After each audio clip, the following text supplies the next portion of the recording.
আপনার কাছে আসতে চাই আজকে সরকারের পক্ষ থেকেও উপদেষ্টা জিআইডি উপদেষ্টা বলেছেন যে আইনি একটি জটিলতা আছে, সেটি সময় সাপেক্ষ ব্যাপার এবং মানুষকে ধৈর্য ধরার জন্য আহ্বান জানানো হয়েছে যাতে ব্লকেড এই ধরনের কর্মসূচি প্রত্যাহার করা হয়।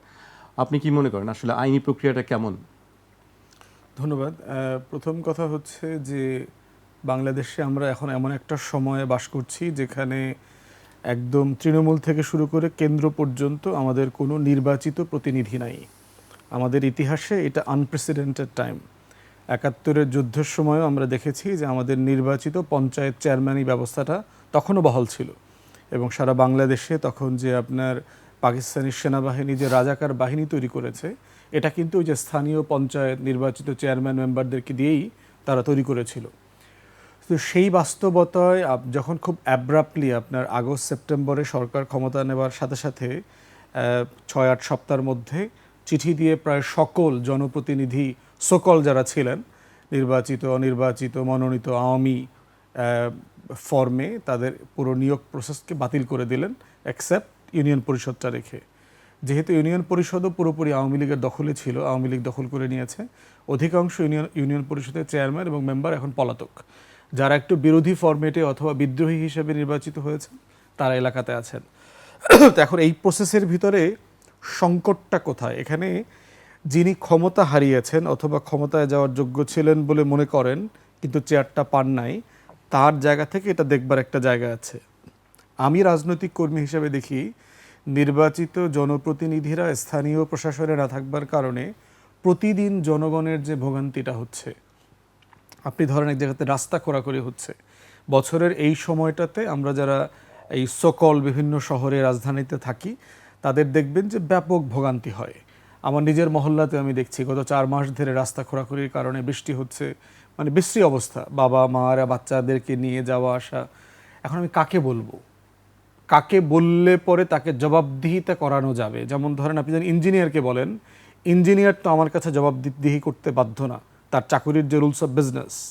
আপনি যদি একজন প্রশাসনিক কর্মকর্তাকে বলেন, তিনি তো আমার কাছে জবাবদিহি করতে বাধ্য না, তার রুলস অফ বিজনেস বলে যে তিনি হচ্ছে তার বস, যিনি তার ফরমেটেড বস, তার যে পিডব্লিউটি অথবা তার সচিবালয়, তার অমুক ডিপার্টমেন্টের বসের কাছে তিনি জবাবদিহিতা করবেন।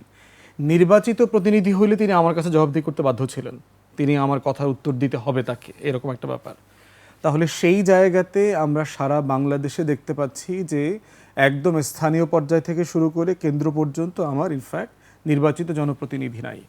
এবং আমরা বিভিন্ন জেলাতে সফর করে যেটা দেখতে পাচ্ছি যে আপনার জন্ম নিবন্ধন যে কার্ড দরকার, এনআইডি কার্ড দরকার, মৃত্যু সনদ দরকার, সাকসেশন সার্টিফিকেট দরকার, আদালতে যেখানে মামলা আটকে আছে, বাচ্চাদের মেয়েদের উপবৃত্তির টাকা পাওয়া যাচ্ছে না, নতুন বৃত্তির কার্ড নেওয়া যাচ্ছে না, বিধবা ভাতা তোলা যাচ্ছে না, টোটাল সেবাটাকে আপনার স্থবির করে ফেলেছে, কারণ ওখানে কোনো সেবা নাই, কোনো মেকানিজম ওয়ার্ক করছে না। তো সিটি কর্পোরেশনও তাই, আমার এখানে নির্বাচিত প্রতিনিধি নাই, কাউন্সিলর নাই।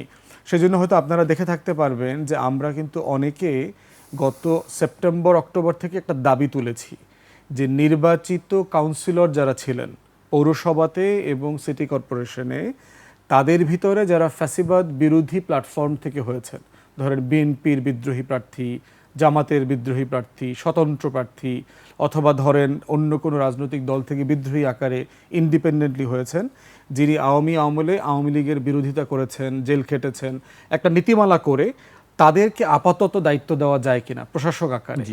এবং সেটার একটা তালিকা আমরা দেখলাম, তারা যেটা করেছে, তৃণমূল বৈষম্য বিরোধী কাউন্সিলরদের একটা প্ল্যাটফর্ম আছে, আপনার প্রায় ৫৭০০-৫৬০০ কাউন্সিলরদের একটা তালিকা আছে পৌরসভা এবং সিটি কর্পোরেশন মিলিয়ে। সেখানে দেখলাম ১৭০০-র মতো কাউন্সিলর এই তালিকাতে আসে। যে অ্যাটলিস্ট এই লোকগুলোকে যদি নিয়োগ দেওয়া হয় যার যার জায়গাতে, তাহলে যেটা হতে পারে যে আপনি অ্যাটলিস্ট 1/3 এক প্রশাসনে আপনি একটা সেবার একটা বন্দোবস্ত করতে পারলেন। বাকিটা আপনি কি ফরম্যাটে করেন সেটা অনেকগুলো তরিকার কথা আমরা বলেছিলাম। তাহলে এইটা করতে পারলে, এবং দেখবেন বিএনপির যে মহাসচিব মেজর ফখরুল সাহেবে কিন্তু চিঠি লিখে ওনার দলের যে ১৯ জন মেয়র হয়েছিল বিদ্রোহী ক্যান্ডিডেট হিসেবে, তাদেরকে কিন্তু নিয়োগ দেওয়ার জন্য উনি একটা অনুরোধ করেছিলেন এলজিআরডি মিনিস্ট্রিকে, যে বর্তমান আসিফ যে মন্ত্রণালয়ের দায়িত্বে আছে, উনি তখন সম্ভবত হাসান আরিফ সাহেব মরহুম, উনি দায়িত্বে ছিলেন। জীবন অবাক না করলে কে করবে? ২৮% মিল্ক ফ্যাটের অবাক করার সাথে ফ্রেশ মিল্ক পাউডার, জীবন অবাক করুক প্রতিদিন। এবং ওটাকে কিন্তু আমরা সমর্থন করেছি যে এটা is right course of action, একটা নীতিমালা করে ইমিডিয়েটলি নিয়োগগুলো দেওয়া হোক। দেয়া হলে যেটা হবে, এই যে ভারসাম্যহীনতা চলছে ক্ষমতার, এটা কোনো না কোনো ফর্মে দূর হবে।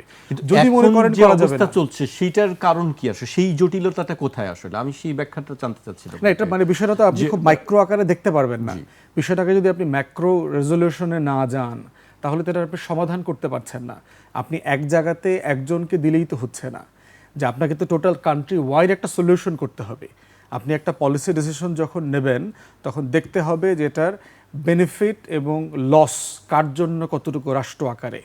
অতএব সেই জায়গাতে আমরা একটা কালেকটিভ ম্যাক্রো রেজলিউশনের কথা বলছি। যদি মনে করেন এটা ঠিক করবেন আছে, না, আপনি বলছেন নির্বাচন যে দিয়ে দেন। দেখতে হবে, কিন্তু নির্বাচন কমিশন তো তাকে গেজেট প্রকাশ করেছে, তাকে মেয়র হিসেবে ঘোষণা করে। না সেটা সেই জায়গা থেকে আইন মন্ত্রণালয়ে পাঠানো হয়েছে যে দেখার জন্য, কিন্তু সেই প্রক্রিয়াটা কি, জটিলতাটা কি, আমি সেটাই জানতে চাচ্ছিলাম। একটা বিষয় নির্বাচন কি অবৈধ বা নির্বাচন বাতিল করা হবে এরকম কোনো বিষয় আছে কি? না, বিষয়টা হচ্ছে কি, ধরেন একটা মেয়াদও পার হয়ে চলে গেছে। জি, 18 নির্বাচনের কথা বলছি, এখন ধরেন প্রায় 7 বছর ছুঁই ছুঁই অবস্থা।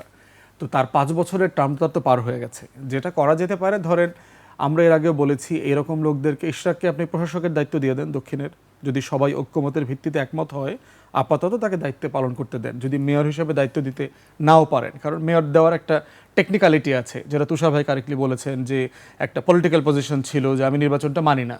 তো নির্বাচনটা মানেন না, এই সন্তানটা অবৈধ, আবার সেই সন্তানকে আপনি ইনহেরিটেন্সের সার্টিফিকেট দিচ্ছেন কেন? মানে বিষয়টা কন্ট্রাডিক্টরি হয়ে যায় তো। বাট সেক্ষেত্রে যেটা হচ্ছে, ইশরাক অত্যন্ত জনপ্রিয় নেতা, বিএনপির পরিচিত মানুষ, তো তাকে আপনি প্রশাসক করেন যদি সবাই ঐক্যমতের ভিত্তিতে একমত হয়, টেকনিক্যালিটি না থাকে। কিন্তু প্রশ্ন হচ্ছে যে আপনি এটা ম্যাক্রো সলিউশন করতে হবে তো। এটা শুধু ঢাকা দক্ষিণের সমস্যা না তো, সারা বাংলাদেশের সমস্যা। যদি বোধ করেন যে না, এই প্রসেসটা সবাই অ্যাকসেপ্টেবল মনে করছে না, নির্বাচন দিয়ে দেন। আপনি ইমিডিয়েটলি স্থানীয় প্রশাসন নির্বাচন দিয়ে দেন। নির্বাচন করে যারা যারা হওয়ার হয়ে যাবে। এখন বলতে পারেন তাহলে জাতীয় নির্বাচনের আগে এটা হওয়া উচিত কিনা, কেন হতে সমস্যা কোথায়?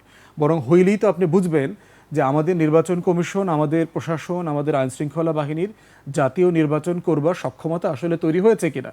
আপনি এই ভুল থেকে শিখতে পারবেন, যেন জাতীয় নির্বাচনটা একেবারে ত্রুটিমুক্ত হয়, finest possible free and fair election হয়। তো এটা আপনি এখনই করতে পারবেন, আপনি যদি বোঝেন যে আপনি ফেজ আউট করেন, আপনি বিভাগে বিভাগে করেন, 2 সপ্তাহ পর পরে বিভাগে বিভাগে নির্বাচন করেন। কারণ বাংলাদেশের প্রশাসন একটা ফ্রি নির্বাচন করতেও কিন্তু ভুলে গেছে, কারণ 2001-এর পর সে কোনো নির্বাচন করে নাই। আপনি যখন ড্রিল করবেন না, সাডেনলি ফায়ার অ্যালার্ম বাজলেই আপনি কিন্তু ড্রিলের মুডে আসতে পারবেন না, কারণ ড্রিল করার জন্য ফিজিক্যাল ফিটনেস লাগে। তো সেই জায়গাতে বোধ করছি এটা রেজলিউশন হওয়া দরকার, থ্রু দক্ষিণা না, সারা বাংলাদেশে।